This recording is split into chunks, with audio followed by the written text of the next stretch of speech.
Bismillahirrahmanirrahim. Assalamualaikum. Welcome to FCX online sport program. Here is Mubin Mushtaq with another lecture of chemistry, that is from chapter number 8, chemical reactivity. First of all, we will discuss what is chemical reactivity. In chemistry, reactivity is the impetus for which a chemical substance undergoes a chemical reaction, either by itself or with other materials, with an overall release of energy. As we have already discussed, the reactions may be endothermic or exothermic, and here it shows that when a chemical reaction occurs, release of energy occurs. Reactivity refers to the chemical reactions of a single substance. A single substance can also produce a chemical reaction. The chemical reactions of two or more substances that interact with each other. The systematic study of sets of reactions of these two kinds. What is chemical reactivity of elements? Here is the question that arises, that what is chemical reactivity of elements? In chemistry, reactivity is a measure of how readily a substance undergoes a chemical reaction. Some substances undergo a chemical reaction very fast and some go slowly. It means the reactivity is the measure of how readily a substance undergoes a chemical reaction. The reaction can involve the substance on its own or with other atoms or compounds, generally accompanied by a release of energy. When a chemical reaction occurs, energy releases.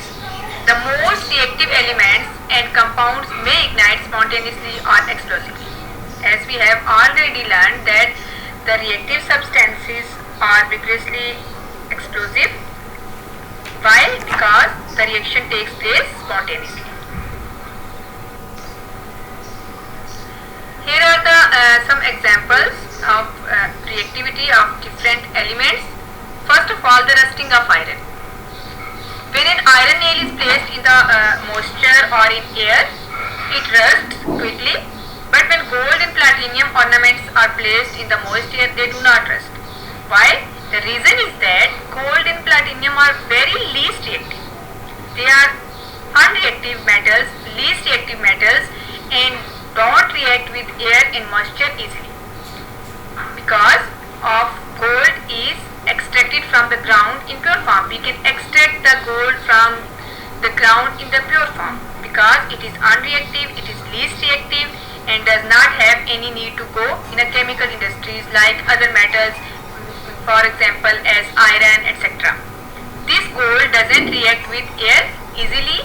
That's why iron nail is rusted quickly, but the gold and platinum are least reactive and they do not react with air or moisture.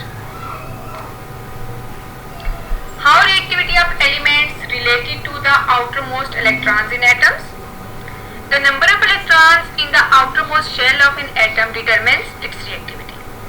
It means we can determine the reactivity of any element by the number of electrons present in the outermost shell of that atom. As we know, noble gases have low reactivity. Why? Because they have full electron shells. Their outermost shells are complete. But halogens are highly reactive. Why? Because they can gain electron. The atoms which can gain or lose electron to fill their outermost shells, they are more reactive. And the atoms which have their outermost shells already completed, they are unreactive. That's why noble gases are unreactive but halogens are highly reactive. What does periodic table tell you about reactivity of elements?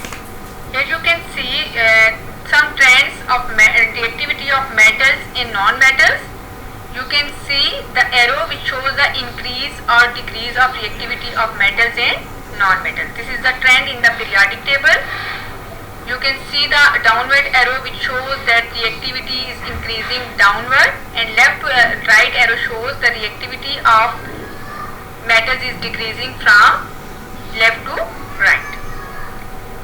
And the reactivity of non-metal increases as we go along the period.